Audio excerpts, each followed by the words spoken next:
mensagem no domingo passado. Nós vamos ler novamente o texto, Isaías 62, de 1 a 12. Isaías 62, de 1 a 12. Como nós vemos no domingo passado um culto de louvor a Deus, principalmente no local de missões, e o tema de missões, aliás, a divisa de missões usa o versículo 1 de Isaías 62, com uma pequena adaptação para chamar a atenção para missões, né? E hoje, lendo, estudando, né, como normalmente a gente deve fazer, quando prepara uma mensagem, a gente vê o contexto. E eu gosto muito de ser fiel ao que a Bíblia ensina. E esse contexto mostra um texto muito bonito sobre o amor que Jesus tem por sua igreja. No caso aqui, é o amor que Deus tinha por sua noiva Jerusalém, Israel, Sião, né? E é claro que isso se traduz para a igreja, se traz para a igreja, se puxa para a nossa realidade, porque é idêntico ao amor e à preocupação que o Senhor Jesus tem com relação à igreja, que é a sua noiva. E é um texto maravilhoso. Também a gente verificou que aqui Israel está destruída por Nabucodonosor, está abandonada, a cidade de Jerusalém está abandonada. Isaías não se conforma com isso, com esse abandono, essa situação em que a cidade de Deus, conhecida também como cidade de luz, cidade do povo de Deus, onde Deus morava, né, junto no templo, agora está uma desolação. E isso aconteceu por causa do pecado. As pessoas pecaram, se afastaram de Deus. E Deus não se agrada disso. Ele não vive no meio de pessoas que não querem saber dele. Ele não vai ficar no meio de pessoas que não querem realmente nenhum compromisso com Deus. Ele não se compromete com pessoas que estão indo atrás de outros deuses, atrás de idolatria, atrás do mundo, atrás, enfim, de tantas coisas. Mas vamos ler o texto e retomar essa ideia aqui que nós temos aqui, o amor do noivo Jesus por sua igreja. Isaías 62, 1 a 12 diz assim: por amor de Sião não me calarei, e por amor de Jerusalém não me aquietarei, até que saia a sua justiça como um resplendor e a sua salvação como uma rocha acesa. As nações verão a tua justiça e todos os reis a tua glória, e será chamada por um novo nome que busca, que a boca do Senhor lhe designará. Serás uma coroa de glória na mão do Senhor, um diadema real na mão do teu Deus. Nunca mais te chamarão desamparada, nem a tua terra se denominará jamais desolada, mas chamar-te-ão minha delícia. E a tua terra desposada, porque o Senhor se delicia em ti, e a tua terra se desposará. Porque como o jovem desposa a donzela, assim teus filhos se desposarão a ti. Como o noivo se alegra da noiva, assim de ti se alegrará o teu Deus. Sobre os teus muros, ó Jerusalém, os guardas, que todo o dia e toda a noite jamais se calarão. Vós os que fareis lembrar do Senhor, não descanseis, nem deis a ele descanso, até que restabeleça Jerusalém e a ponha por objeto de louvor na terra. Jurou o Senhor pela sua mão direita e pelo seu braço poderoso: nunca mais darei o teu cereal por sustento aos teus inimigos, nem os estrangeiros beberão o teu vinho, fruto de tuas fadigas. mas os que o ajuntarem o comerão e louvarão ao Senhor, e os que o recolherem beberão nos átrios do meu santuário. Passai pelas portas, preparai o caminho ao povo, aterrai a estrada, limpai-a das pedras, arvorai bandeiras aos povos. Eis que o Senhor fez ouvir até as extremidades da terra estas palavras. Dizei à filha de Sião: eis que vem o teu Salvador, vem com ele a sua recompensa, e diante dele o seu galardão. Chamaram-nos a um povo santo, remidos do Senhor, e tu, Sião, serás chamada procurada, cidade não deserta. Irmãos, nós vamos tentar acompanhar esse raciocínio aqui hoje, mas a primeira coisa que eu quero colocar para os irmãos, e já falei disso, vou só dar uma pincelada para o irmão pegar a linha do pensamento, é que a igreja deve ser alvo de um fervoroso clamor que você deve fazer por ela. Se você ama a sua igreja, você vai orar por sua igreja. Se você ama a sua igreja, você vai pregar para que essa igreja seja fiel e santa diante de ti. Oração e intercessão, pregação e intercessão e oração. O contexto, como nós já vimos, ele é de uma desolação completa, e qualquer pessoa que ama o povo de Deus não fica satisfeito quando há uma desolação, quando uma igreja não vai bem, ou quando o povo de Deus não vai bem.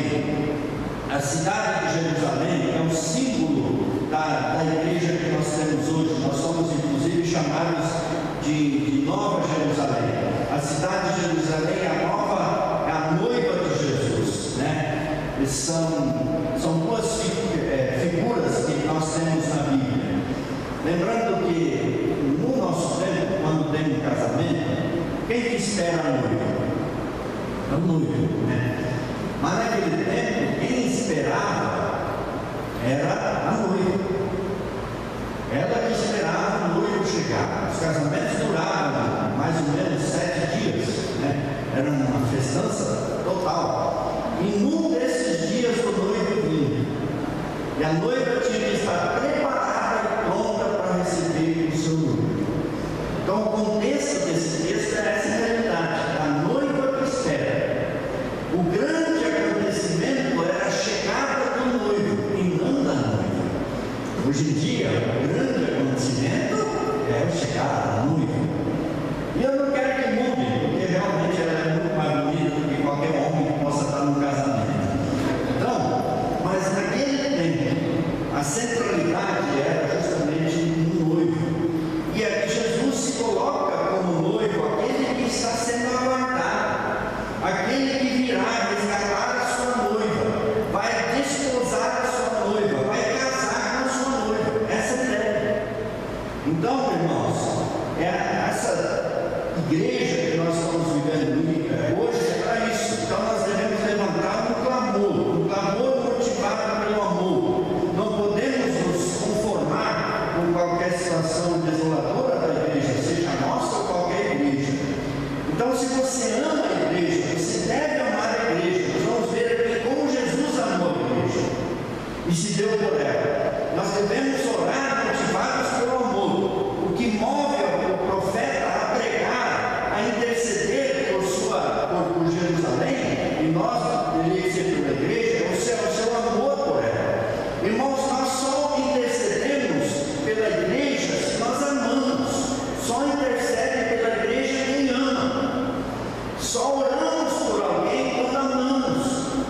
Só realmente vamos buscar a Deus quando nós temos essa ideia de amor. Quando nós não amamos, a gente não dá importância. O amor faz com que a gente tenha importância. A igreja é amada pelo Cordeiro. Ela é amada no céu e deve ser amada na terra por todos nós. Por ela devemos levantar o nosso clamor amoroso. Não nos podemos aquietar e ver do Deus vivo, sendo envergonhada, sendo humilhada, sendo objeto de opróbrio. Ela foi destinada a ser uma coroa de glória. Sua glória precisa ser vista pelas nações. Ela é o luzeiro do mundo, é a esperança do mundo. Também esse louvor, esse clamor deve ser motivado pelo senso de urgência.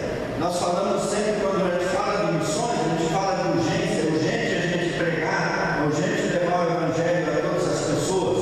Mas nós temos que orar pela igreja do Senhor Jesus, e aqui não é só a igreja local, mas a igreja como um todo, com urgência, um clamor com urgência. A igreja que eventualmente sofre, que está sendo perseguida, a igreja que está desviando da palavra de Deus.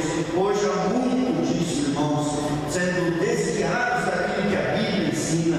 Isso é perigoso, isso leva a pecar. A gente deve orar. O profeta confessa que não pode se calar. A pessoa que ora não pode se calar, não pode se aquietar, não pode ver a igreja desse jeito. Às vezes a gente fala, a gente comenta a igreja, a gente até fala da nossa igreja, mas não ora pela igreja. E se esquece muitas vezes que a gente é a igreja e que a transformação de vida deve acontecer a partir da gente. Qual é o motivo do seu clamor? A manifestação da justiça e da salvação da noiva de Jesus. Esse deve ser o motivo. Nós devemos estar pedindo por um reavivamento espiritual constante. Quantas vezes olhamos e vemos escândalos, vexames, opróbrio, enquanto a justiça e o esplendor da igreja deveriam ser manifestos ao mundo. Esses dias recebi uma mensagem, alguém colocou um pastor lá para pregar, desses pastores de televisão. O primeiro pastor de televisão que eu lembro que apareceu aqui no Brasil foi um norte-americano chamado Jimmy Swaggart. E ele está reaparecendo. E ele foi o primeiro grande escândalo no Brasil. E não só no Brasil, nos Estados Unidos, no mundo evangélico da época. Ele caiu no pecado, aí deu aquela tonteada, vamos dizer assim, aí levantou, caiu no pecado de novo. Na época ele era da Assembleia de Deus, não aceitou a disciplina da Assembleia de Deus, fundou o movimento dele, e foi um grande escândalo. E ali começaram muitos escândalos. Nós temos que orar para que isso não aconteça mais. Se nós amamos a igreja de Jesus, nós temos que orar para que esses escândalos não venham mais, isso com urgência. Também devemos orar com perseverança. Ele clama dia e noite.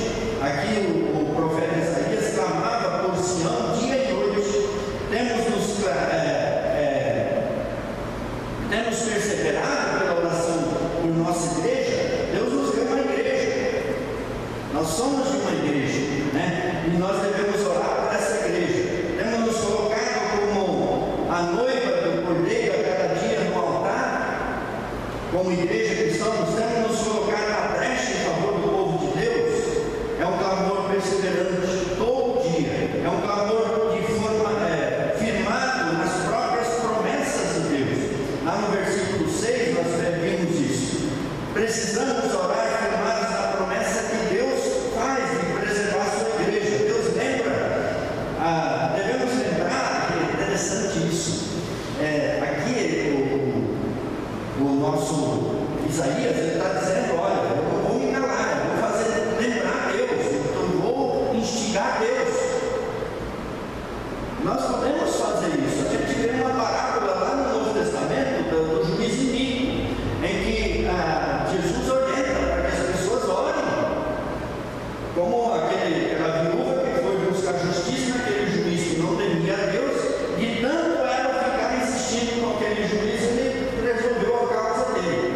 E aí faz uma comparação: quanto mais Deus, que não é justo, não é iníquo, quer atender, mas a gente precisa clamar. Muitas coisas nós não recebemos porque não oramos.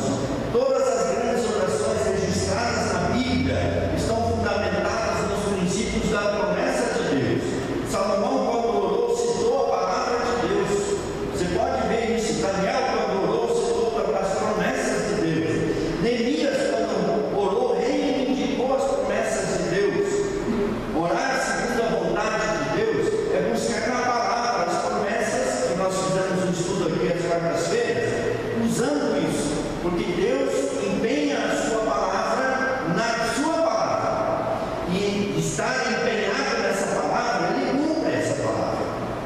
Ele vai cumprir. Então, sempre nas promessas de Deus, é um clamor fatigante, de fadiga. Devemos orar sem esmorecer, devemos orar sem desanimar. Nada pode nos deter dessa oração, dessa busca por nossa igreja. A igreja não pode continuar sendo motivo de opróbrio. Nada é mais difícil para o homem carnal do que orar.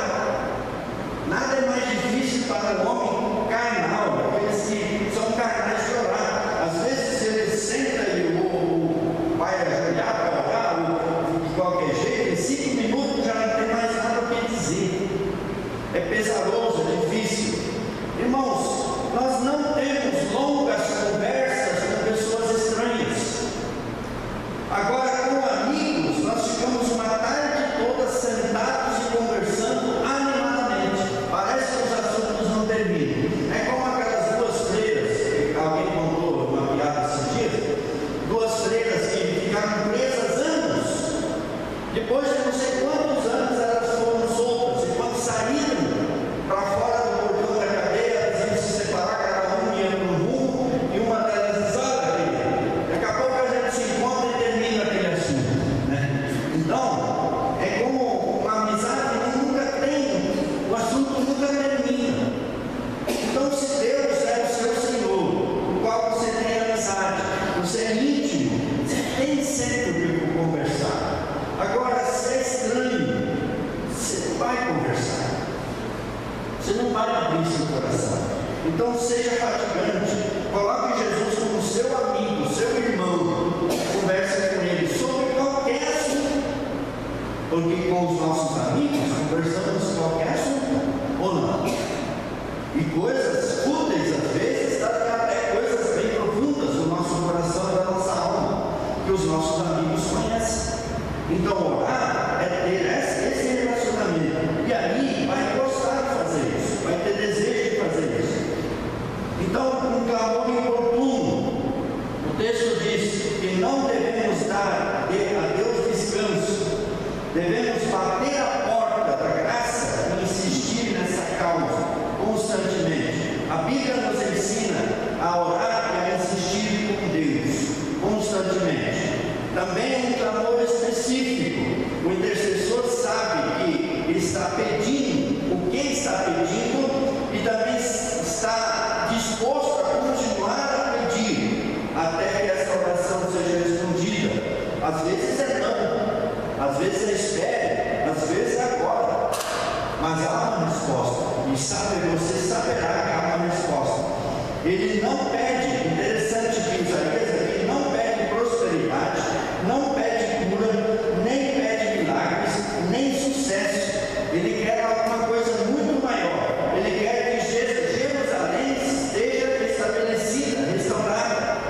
Irmãos, quando nós pedimos pela igreja, Nova Jerusalém, nós estamos pedindo muito mais das coisas egoístas nossas, às vezes. Claro que podemos orar por prosperidade. Senhor, eu quero ficar rico. Eu já falei isso um monte de vezes para ele, até hoje não me atendeu. Senhor, eu quero cura. Senhor, eu quero milagres. Senhor, eu quero sucesso. Mas Deus pode não dar, mas eu posso pedir. Porque é como uma criança pequena. Ela às vezes vai pedir coisas, aliás, muitas vezes pede coisas que você não pode dar, porque vai machucar, enfim, não é bom para ela. Aliás, se nós dermos tudo o que as crianças pedirem, elas morreriam antes de se tornar adultas. Muitas vezes nossas orações são marcadas por um antigo egoísmo. Senhor, abençoa a minha vida, abençoa a minha família, abençoa a minha saúde. Paulo ora para que a igreja fosse revestida de poder, do poder de Deus. Ele derramava sua alma em favor da igreja para que ela fosse um objeto de louvor na terra. Quanta gente tem falado mal das igrejas, e o pior, muitas vezes falado mal com razão, porque, irmãos, já falei isso para os irmãos, e isso se aplica a indivíduos como se aplica à igreja. Quando falarem mal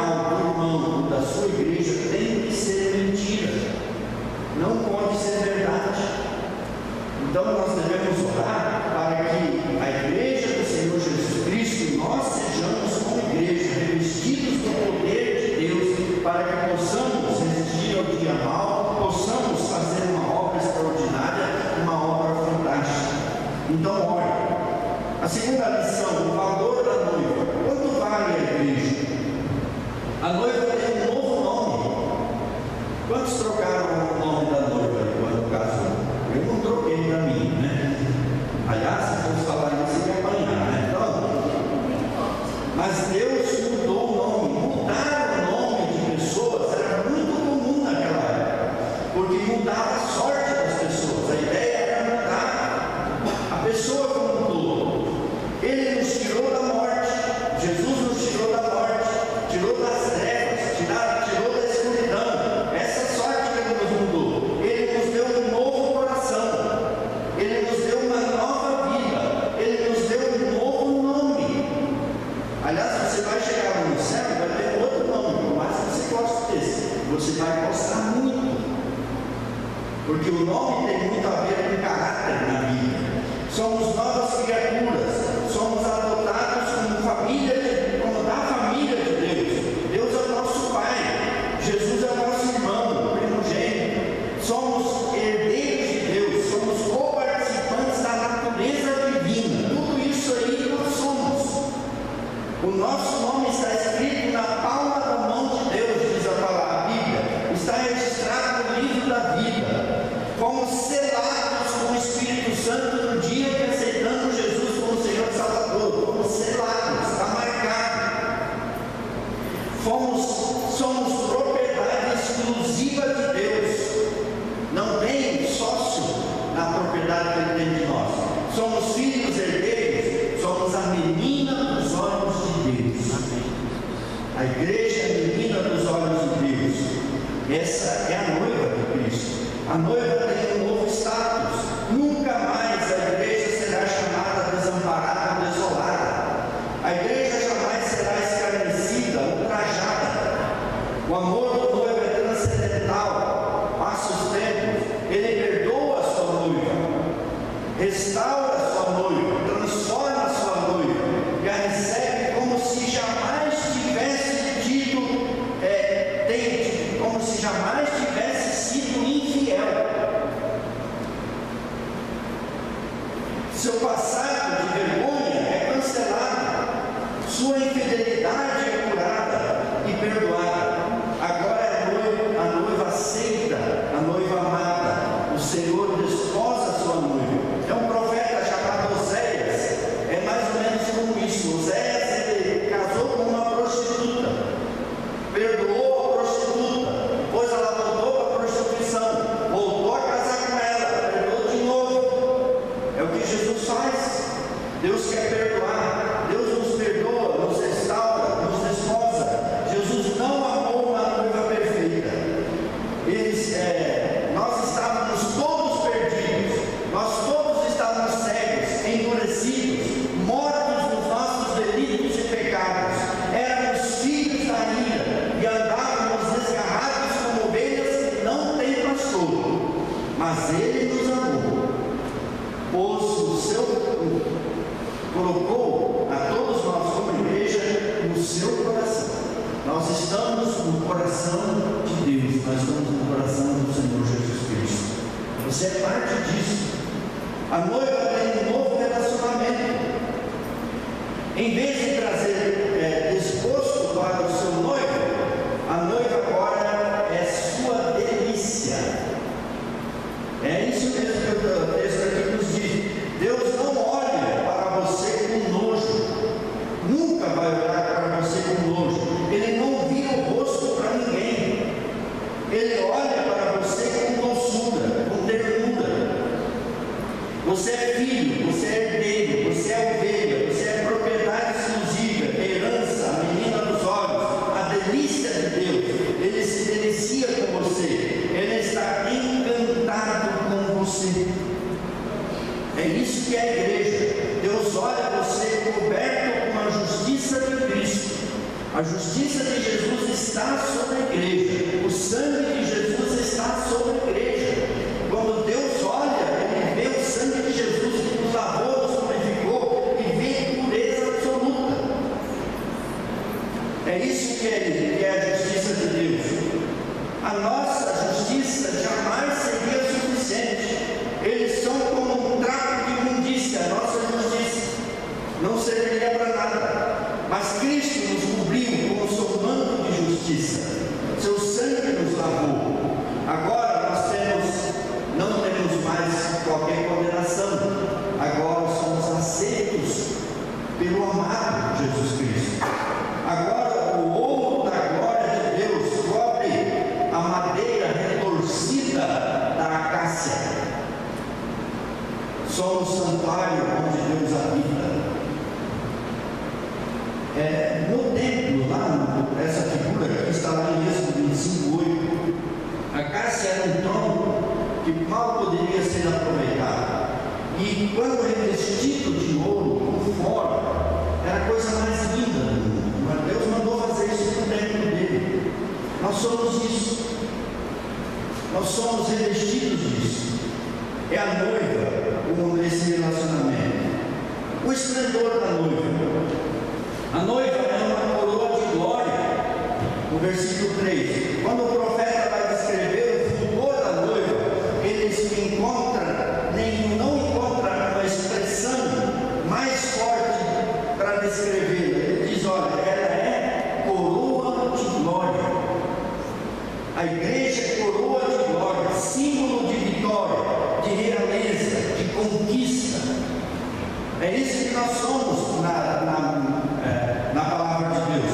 A noiva é bela, a noiva é encantadora, é esplendorosa, é vitoriosa, está na mão do Senhor. Apocalipse 21, não dá tempo para a gente ler, 9 a 27, descreve a beleza da noiva. Pode ler em casa, Apocalipse 21, 9 a 27. Ela é bonita por fora, versículo 11. Ela é bonita por dentro, versículo 19. Ela está edificada no fundamento dos apóstolos, versículo 14. Ela é a cabeça, ela é aberta a todos. A noiva recebe a todos. Ela não é aberta a tudo. É diferente. Não é aberta a tudo, as coisas do mundo, mas é aberta a todas as pessoas do mundo que querem ver sua vida transformada. Ela não faz distinção de espécie alguma. Ela é gloriosa.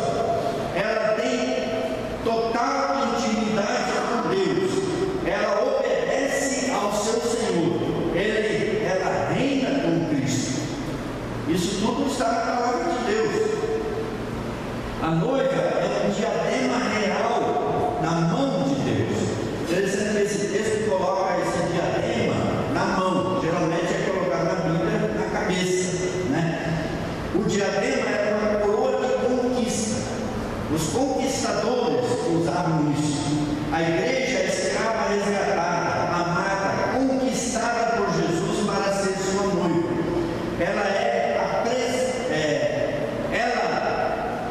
Ele apresenta uma coroa, né? Um diadema real, uma coroa real, no sentido de realeza. A igreja é um troféu da graça de Deus.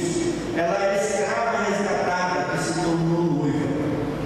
Ela será apresentada bela, santa, sem ruga nem defeito nenhum. Vamos fazer uma imagem aqui, a gente já está meio enrugado na vida. Você vai chegar lá no céu, por ser a igreja de Jesus, sem nenhuma ruga. Ninguém diz amém? Nenhum defeito, que maravilha, irmão, perfeita, maravilhosa.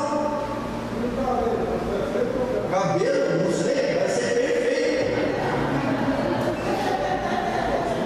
Não haverá sinal de deterioração, sinal de feiura, é perfeita.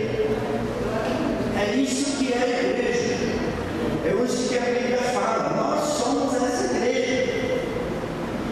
A Bíblia continua falando, né? Bela, santa, recebemos um novo corpo, um corpo de glória, semelhante ao corpo do Senhor Jesus Cristo, diz. Quando nós somos ressuscitados ou arrebatados, tomara que Jesus venha e nos arrebate, né?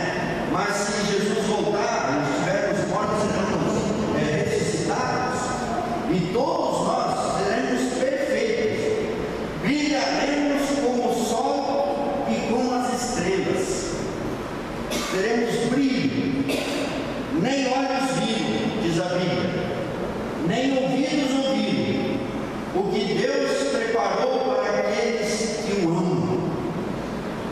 Nem olhos viram, nem ouvidos ouviram, o que Deus preparou para aqueles que o amam. Ame a Jesus, ame a Deus. Nós cantamos um hino, agora há pouco, né? Metade nunca se contou da glória de Deus.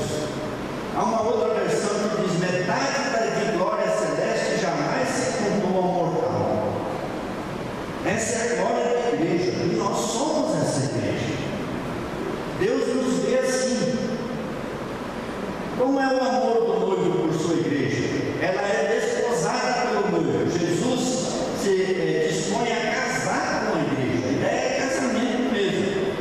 Ele fez dela sua noiva, sua amada. Ele não a deixou desamparada. Como igreja jamais seremos desamparados, mas Ele escolheu, Ele amou, morreu na cruz por nós, entregou-se por ela, amou com um amor eterno. Ele deixou a sua glória. Ele veio a esse mundo, fez-se carne, fez-se pobre, suportou o escárnio, a zombaria, as cusparadas, as afrontas, a desonra da cruz, para desposar a sua noiva. Atraiu-a com cordas de amor, morreu por ela, para dar a ela a vida eterna. Sublime amor, antigo amor, bendito amor que Jesus tem por nós. Por nós, irmãos. Ele entrou numa aliança eterna conosco. Toda ceia a gente fala dessa aliança. Uma nova aliança eterna não se quebra mais, perfeita. E não desiste de nós quando nós pecamos contra Ele. Ainda pecamos, mas Ele não desiste. Querido, querida, Jesus nunca desistirá de você. Deus nunca desistirá de você. Você pode até desistir dele, mas Ele não desistirá de você. Então ame também. Seu amor é eterno, perseverante, santificador, sacrificial, tudo que precisa, o amor de Jesus tem. A igreja é a alegria do noivo de Jesus. A igreja é a amada de Cristo. Quem toca nela, na igreja, toca na menina dos olhos de Jesus. Ele não fala mal da igreja, não prejudique a igreja, não seja escândalo da igreja, porque você toca na menina dos olhos de Jesus. Você tem valor para Jesus. Como o noivo se alegra na noiva, assim ele se alegra na igreja, se alegra em mim, em você. De todos os tesouros da terra, de todas as belezas do universo, o que mais alegria traz ao coração de Jesus é você, é a igreja. O que mais alegria traz ao coração de Jesus é você. Você já imaginou isso? Você já imaginou a grandeza disso? Ele suportou a ignomínia, a desonra da cruz, e dela não fez causa por causa, aliás, não fez causa da alegria que lhe estava proposta, alegria de conquistar o seu coração. Jesus quer conquistar o seu coração. Ele fez tudo o que fez para conquistar o seu coração. Ele viu o penoso trabalho da sua alma, diz aí Apocalipse, e ficou satisfeito. Conquistar você foi ter você como herança que o Pai deu, foi a conquista de Jesus. Os anjos se alegram quando uma pessoa volta para Jesus, quando aceita Jesus. Ele se alegra em você como um noivo se alegra da sua noiva. Amor, bendito amor, o amor de Cristo. Como já falei há pouco, mas quero repetir. Ela, a igreja, é a delícia do noivo.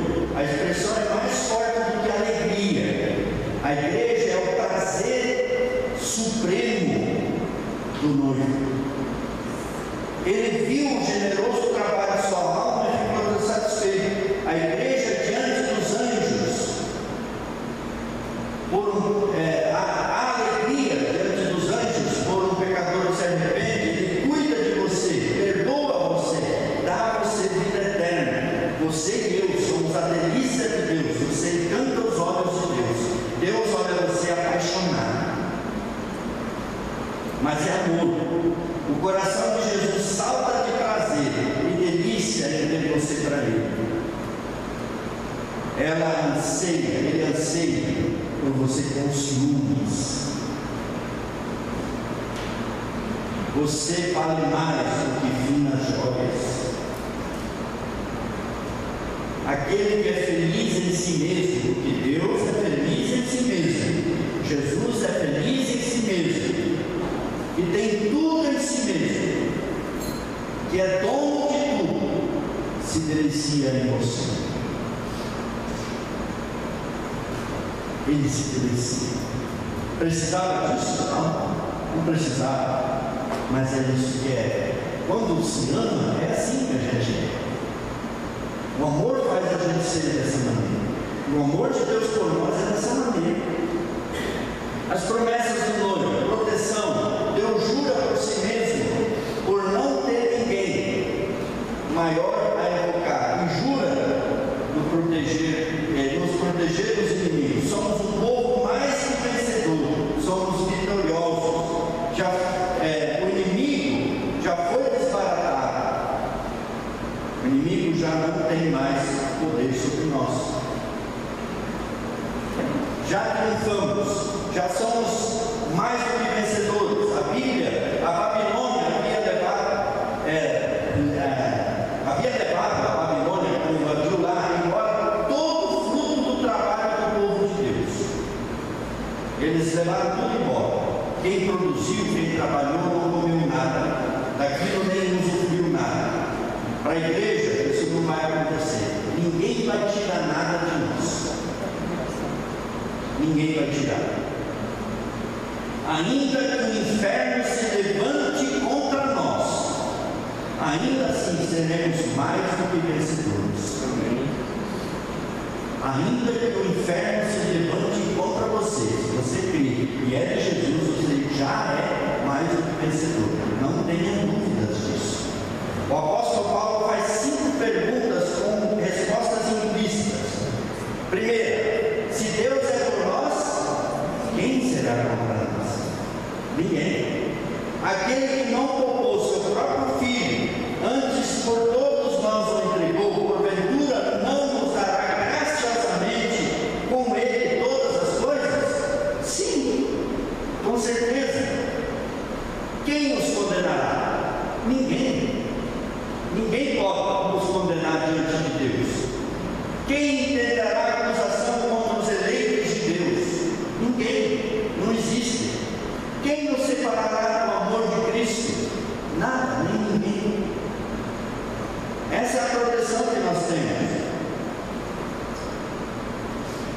Nós recebemos muitas bênçãos do noivo. Vamos experimentar a posse das bênçãos desde agora. As bem-aventuranças. Vamos plantar e colher. Até canta, né? Plantar e colher. Vamos sentir o sabor do céu desde agora. Vamos nos deleitar em Deus e nas suas bênçãos desde agora. Nada nem ninguém neste mundo ou no porvir poderá nos impedir de louvar a Deus, de nos deleitarmos em Deus e a nos gloriarmos em Deus. Saiu uma notícia que a Angola proibiu os pastores brasileiros ir para lá. Não vai adiantar nada. Eles podem proibir.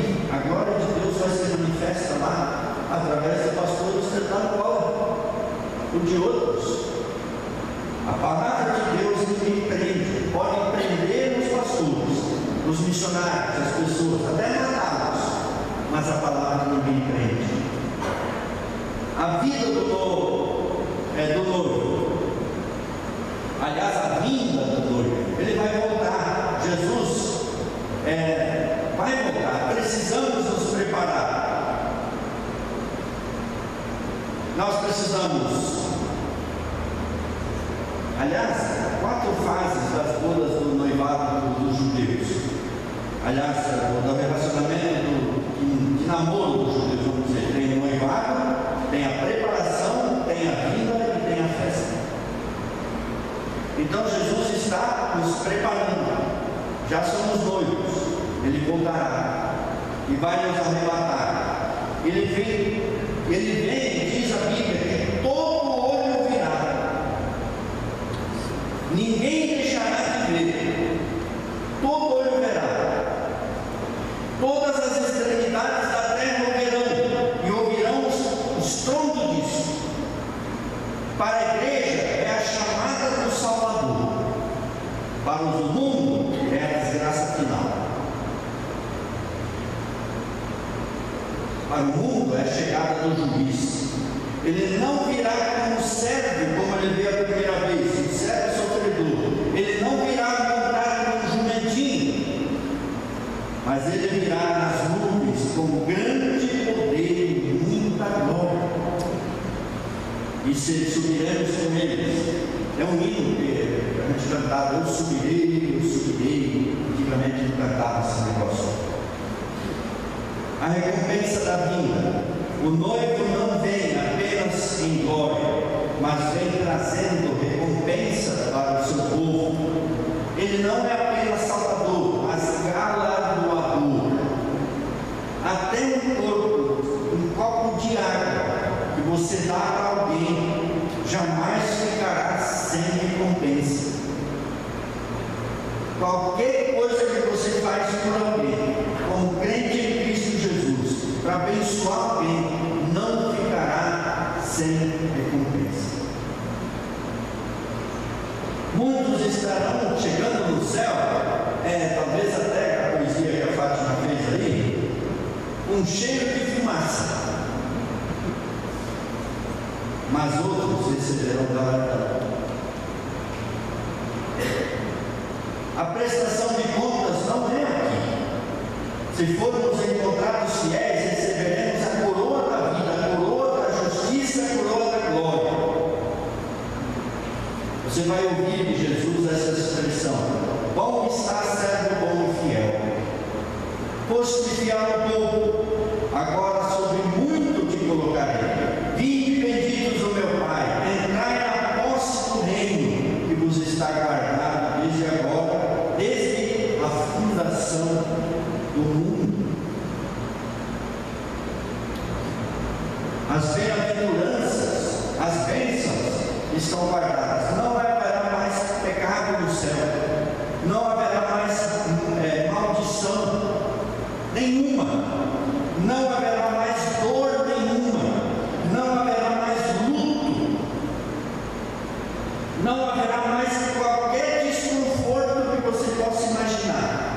Seremos redimidos, não só da condenação e do poder do pecado, mas também da sua presença. Nós vamos desfrutar constantemente da presença do Senhor Jesus de maneira visível, clara, que hoje a gente não pode sentir, apesar de ele estar presente. Seremos um povo santo, redimido do Senhor. Estaremos na glória, não por nosso próprio esforço, pelos nossos esforços ninguém, ou pelo esforço de qualquer pessoa, ninguém chega à glória de Deus. Ninguém. Não por nossas obras, boas obras. Você pode ser uma pessoa excelente, maravilhosa, mas isso não te leva para o céu.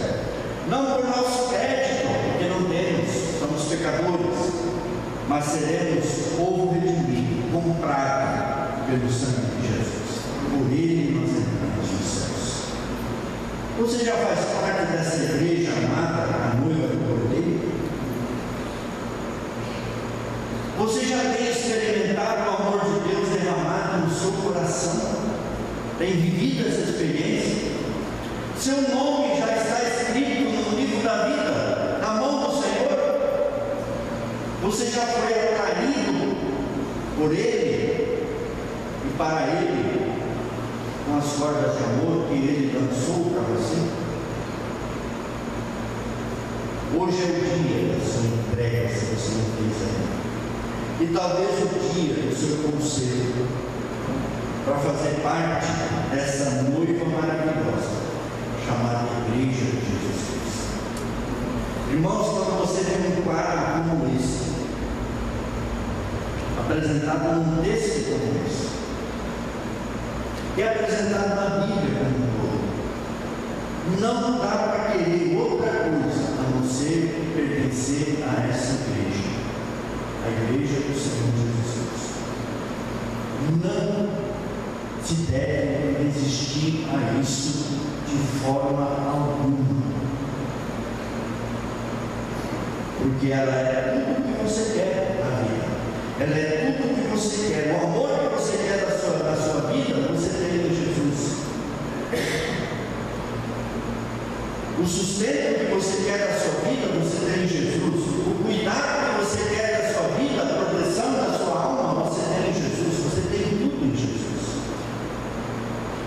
Nós somos a noiva, que temos um noivo perfeito, que não falhará, não faltará, não deixará de nos amar, não virará as costas para nós, não deixará de nos abençoar e jamais deixará de amar. Amém, meus irmãos? Amém. Deus sempre traga essa consciência no seu coração, na sua vida. Não tenha dúvidas desse amor que Jesus tem por você.